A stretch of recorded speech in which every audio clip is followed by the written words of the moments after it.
রাজ্যের সমস্ত এসএসকেএমএসকে শিক্ষক শিক্ষিকা একাডেমিক সুপারভাইজার মাদ্রাসা পৌরসভার শিক্ষক শিক্ষিকা শিক্ষাবন্ধু সহ সমস্ত এসএসসি কর্মীদের আমার চ্যানেলের পক্ষ থেকে আন্তরিক শুভেচ্ছা জানিয়ে শুরু করছি আজকের বিশেষ প্রতিবেদন।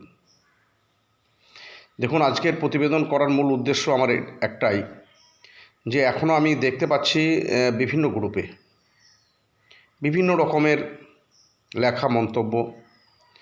বিশেষ করে আমার একটি গ্রুপ আছে, সেখানে গতকালকে আমি লক্ষ্য করেছি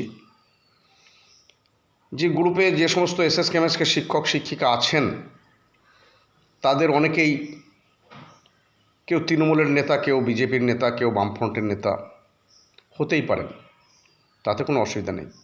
কিন্তু আমি করজোড়ে অনুরোধ করছি, শুধু আমার গ্রুপ বলে নয়, যে কোনো গ্রুপেই রাজনৈতিক আলোচনা হওয়াটা একেবারেই অবাঞ্ছিত। কারণ আমরা যারা এসএসকেএমএসকে একাডেমিক সুপারভাইজার, শিক্ষাবন্ধু যাই বলুন না কেন, সকলেই কিন্তু চরমভাবে বঞ্চিত, লাঞ্ছিত, নিপীড়িত, শোষিত। তাই এই বঞ্চনার কথা আপনারা আলোচনা করুন, তো তাতে কোনো সমস্যা নেই।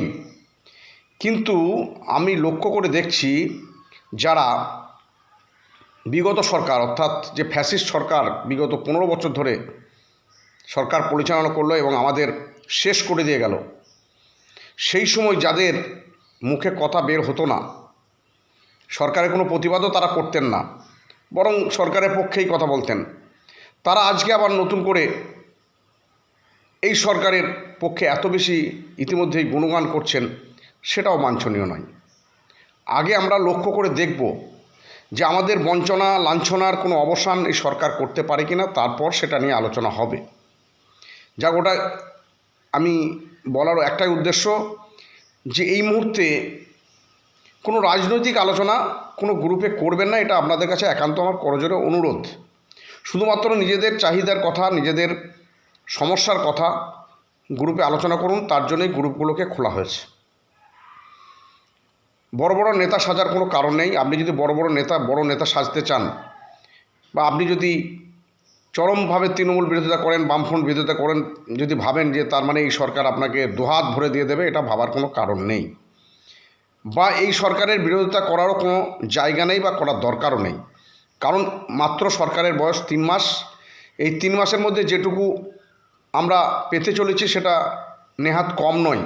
কাজেই বিশেষ করে আমরা যেহেতু সরকারের অধীন বা অধীনস্থ কর্মচারী, তাই সরকারের সঙ্গে আলোচনার মধ্য দিয়েই আমাদের সমস্যার সমাধান করতে হবে। এই মুহূর্তে সরকারের বিরোধিতা করার কথাও আমি বলছি না। এখন বিষয়টা হচ্ছে, যেটা নিয়ে এই মুহূর্তে জোর আলোচনা বা অনেকেই ফোন করছেন, সেটা হচ্ছে যে জিও কবে হবে, আমাদের যে কাঙ্ক্ষিত জিও সেটা হবে কবে, সে বিষয়ে আমি আসছি।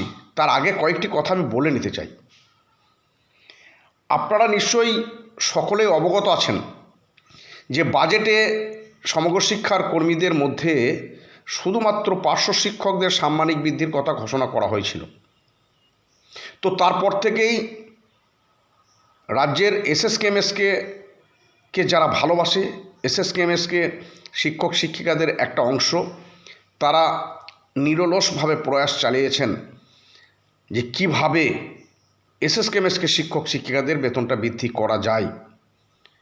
প্রথম থেকে অনেকেই বলছিলেন যে পার্শ্ব শিক্ষক মানে আমাদেরও সাম্মানিক বৃদ্ধিটা হয়েছে। আমি বলছি পরে যে এটা যারা মনে করেছিলেন তারা সম্পূর্ণ ভুল ভেবেছিলেন। আমরাও প্রথমে হয়তো ভাবছিলাম, কিন্তু পরবর্তী পর্যায়ে যে এটা আমাদের ভুল ছিল, সেটা আমি পরে কেন ভুল ছিল সেটা আমি আসছি। হয়তো একটু ভিডিওটা বড় হতে পারে। তো যে বিষয়টাই ছিলাম, যে আমরা বাজেটের পরে যখন দেখা গেল শুধুমাত্র পার্শ্ব শিক্ষকদের জন্য সাম্মানিক বৃদ্ধি করা হয়েছে, তার পরেই আমাদের একটা অংশ আমরা অনবরত এসএসকেএমএসকে শিক্ষক শিক্ষিকাদের যাতে সাম্মানিকটা বৃদ্ধি হয় তার জন্য দফায় দফায় এসপিডির সঙ্গে আলোচনা করেছি। সর্বশেষ আলোচনায় যেটা বেরিয়ে আসলো এসপিডির কথা মতো, যে দেখুন হয়তো আপনাদেরও এখানে ধরা থাকতে পারে মানে থাকবে এটা বলছেন না, যদি না থাকে আমার কিছু করার নেই, আমার যা করণীয় আমি করেছি। অর্থাৎ সরকারের পক্ষ থেকে আমার কাছে জানতে চাওয়া হয়েছিল, আমি সমগ্র শিক্ষার সমস্ত সেক্টরের নাম আমি বলেছি এবং সকলের বেতন বৃদ্ধির প্রস্তাব আমি দিয়েছি। তো এরপরে যদি আপনাদের সাম্মানিক বৃদ্ধিটা না হয়, সেক্ষেত্রে একমাত্র শিক্ষামন্ত্রী বা মুখ্যমন্ত্রী ছাড়া কারো কিছু করার নেই। তো তড়িঘড়ি আমরা আলোচনা সাপেক্ষে একটা টিম নিয়ে মুখ্যমন্ত্রীর শান্তিকুঞ্জের বাড়িতে গিয়ে পৌঁছালাম এবং সেই টিমে আমিও ছিলাম। সেখানে একাডেমিক সুপারভাইজারদের পক্ষ থেকে দুজনকে আসতে বলা হয়েছিল, কিন্তু পার্শ্ববর্তী যেহেতু মেদিনীপুর জেলা থেকে বেশ কিছু একাডেমিক সুপারভাইজার হঠাৎ করে সকালে এসে হাজির হয়েছিল। আমরা যদিও আগের দিনে পৌঁছেছিলাম, সম্ভবত 29শে জুন। তো আলোচনা হয়েছে, যদিও আমাদের সেই সৌভাগ্য হয়নি, মুখ্যমন্ত্রীর সঙ্গে কথা বলার সৌভাগ্য আমাদের হয়নি, কিন্তু আমরা মুখ্যমন্ত্রীর হাতে আমাদের দাবিপত্র তুলে দেওয়ার সমস্ত রকম চেষ্টা করেছি এবং সর্বশেষ মুখ্যমন্ত্রীর বাবা মাননীয় শিশির অধিকারীর হাতে আমাদের দাবিপত্র তুলে দিয়ে এসেছিলাম। আজকে তার সুফল আমরা পেতে চলেছি। হয়তো অনেকে ভাববেন কীভাবে। দেখুন, আমরা এই যে প্রয়াসটা যদি না চালাতাম, নিশ্চয়ই আপনারা পরবর্তী পর্যায়ে দেখেছেন যে বিধানসভার চলাকালীন আমরা বেশ কিছু এমএলএর সঙ্গেও যোগাযোগ করেছিলাম। সেখানে বিজেপির একজন এমএলএ, সম্ভবত আপনার নদিয়ার করিমপুরের বিধায়ক হবেন, তিনি নামটা ঠিক মনে পড়ছে না, যদিও টাইটেলটা মনে আছে আমার, কি ঘোষ মশাই, তিনি কিন্তু আমাদের জন্য জোরালোভাবে দাবি তুলেছিলেন বিধানসভায়। আইএসএফের বিধায়ক নওশাদ সিদ্দিকীও আমাদের জন্য যথেষ্টভাবে তিনি লড়াই করেছেন, আমাদের কথা বলেছেন।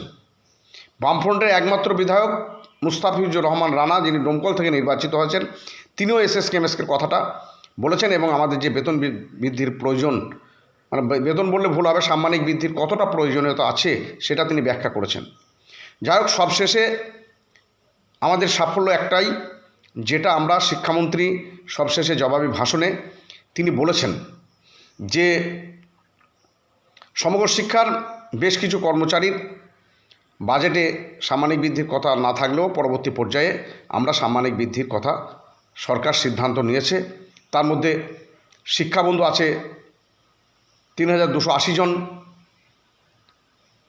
এমএসকে শিক্ষক শিক্ষিকা আছেন ৬,২৯৩ জন, এসএসকে শিক্ষক শিক্ষিকা আছেন ৩০,০০০, এছাড়াও চুক্তিভিত্তিক শিক্ষক মিলে সব অফিস কর্মচারী মিলে সব মিলিয়ে প্রায় ৫৫,০০০ শিক্ষক শিক্ষিকা বা শিক্ষাকর্মী সাম্মানিক বৃদ্ধি করা হচ্ছে বা করা হবে বলে রাজ্য সরকার সিদ্ধান্ত গ্রহণ করেছে।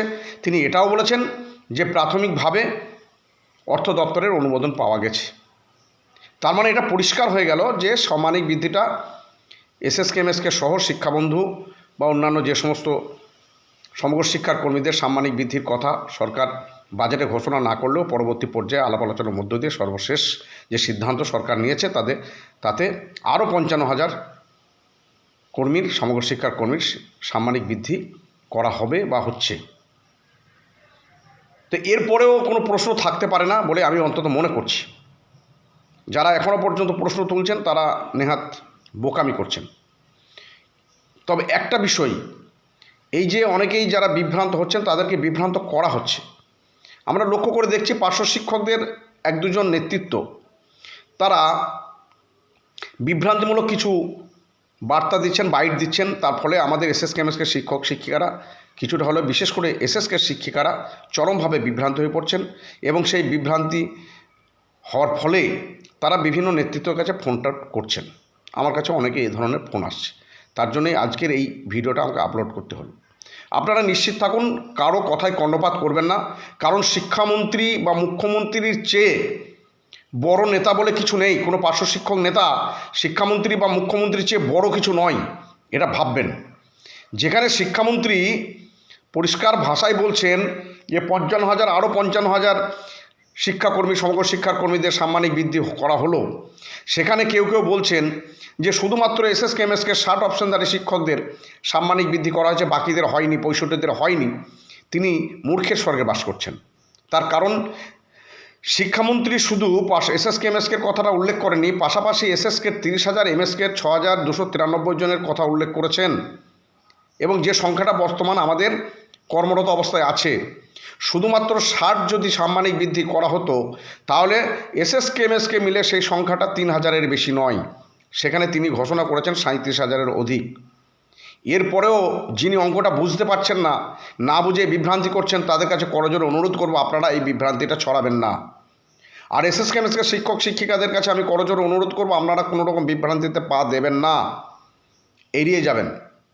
আর যারা এসএসকে এমএসকের মধ্যে পড়ে না অথচ এই ধরনের বিভ্রান্তি ছড়াচ্ছেন, তাদেরও করজোড়ে অনুরোধ করব আপনারা আপনাদের নিজেরটা বিষয়টা দেখুন। আপনাদের সাম্মানিকটা 5,000 টাকা বেড়েছে, আপনি পারলে 15,000 করুন, আমাদের তাতে কোনো আপত্তি নেই, আপনি করুন। আমরা পারলে আমরা করব, সেটা আলাদা দিক। কিন্তু আপনি আমাদের সেক্টরের বিষয়ে এই বিভ্রান্তিমূলক খবর পরিবেশন করবেন না, এটা আপনার কাছে আমার করজোড়ে অনুরোধ। সবশেষে রাজ্যের শিক্ষক শিক্ষিকাদের উদ্দেশ্যে আমি বলতে চাই, দেখুন, সরকারের বয়স মাত্র 3 মাস। এই 3 মাসের মধ্যে আমাদের সাম্মানিক বৃদ্ধির কথা সরকার ঘোষণা করেছে এবং আগামী দিনে বাকি যে দাবিগুলো আছে, বিশেষ করে পেনশন, আর পেনশনের আওতায় আনতে গেলে ইপিএফের যে সুবিধা সেটা আমাদের নিতে হবে, সেটা আমাদের পাওয়ার ব্যবস্থা করতে হবে। তার জন্য সকলকে ঐক্যবদ্ধভাবে লড়াই করতে হবে। তাতে যে প্ল্যাটফর্মে হোক না কেন, সেই প্ল্যাটফর্মে থেকে ঐক্যবদ্ধভাবে লড়াইটা করতে হবে। এইটা আপনারা করবেন এবং কোনো রকম বিভ্রান্তিতে কান না দিয়ে আগামী দিনে আমাদের দাবি দেওয়া আদায়ের বিষয়ে সকলে একমত হয়ে চলবেন, এই আশা ভরসা রেখে সকলকে আমার চ্যানেলের পক্ষ থেকে আন্তরিক শুভেচ্ছা জানিয়ে শেষ করছি। ভালো থাকবেন, সুস্থ থাকবেন, ধন্যবাদ।